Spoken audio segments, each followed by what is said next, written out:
భగవద్గీత అధ్యాయం 2 శ్లోకం 59 శ్లోకం విషయ వినివర్తంతే నిరాహారస్య దేహినః రసవర్జం రసం అప్యస్య పరం దృష్ట్వా నివర్తతే ఇంద్రియాల ఉపశమనం సాధ్యం. కానీ ఆ అంతర్గత ఆకర్షణ, దాన్ని ఎలా నియంత్రించాలి? ఈ శ్లోకంలో శ్రీకృష్ణుడు ఒక లోతైన తత్వసారం చెబుతున్నాడు. తాత్విక వివరణ. శ్రీకృష్ణుడు చెబుతున్నాడు, మనం బయట ప్రపంచపు ప్రలోభాల నుండి మన ఇంద్రియాలను దూరం చేయొచ్చు. ఉదాహరణకు, ఓ భక్తుడు ఉపవాసం చేస్తాడు, కానీ పిండి వాసన తట్టుకోలేడు. అంటే రుచి పోనది, మనసులో ఉండిపోయింది. కాబట్టి బాహ్య నియంత్రణ సరిపోదు. మనసులోని రసాన్ని, ఆశలను లోపల నుంచే తొలగించాలి. అది ఎప్పుడైనా సాధ్యమవుతుంది అంటే పరమాత్మ తత్వాన్ని, ఆ పరమ సత్యాన్ని అనుభవించినప్పుడు మాత్రమే. జీవితానికి వర్తించదగిన సందేశం.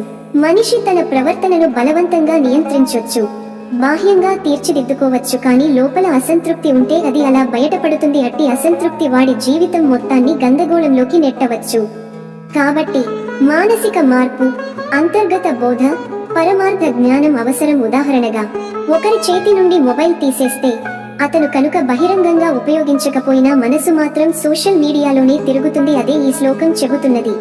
నిజమైన విముక్తి అనేది పరమసత్యాన్ని గ్రహించినప్పుడు మాత్రమే వస్తుంది. ఈ శ్లోకం మనకు ఒక స్పష్టమైన సందేశాన్ని ఇస్తుంది. బాహ్య నియంత్రణ సరిపోదు, అంతర్గత మార్పు అవసరం. అది పరమ సత్యాన్ని తెలుసుకున్నప్పుడు స్వయంగా కలుగుతుంది. ఓం శాంతి శాంతి శాంతి. కామెంట్లలో మీ అభిప్రాయాన్ని చెప్పండి, లైక్ చేయండి. ఈ తాత్విక సందేశాన్ని మీ మిత్రులతో షేర్ చేసుకోండి. తదుపరి శ్లోకానికి ఛానల్ సబ్స్క్రైబ్ చేయండి. ధన్యవాదములు. జై శ్రీకృష్ణ.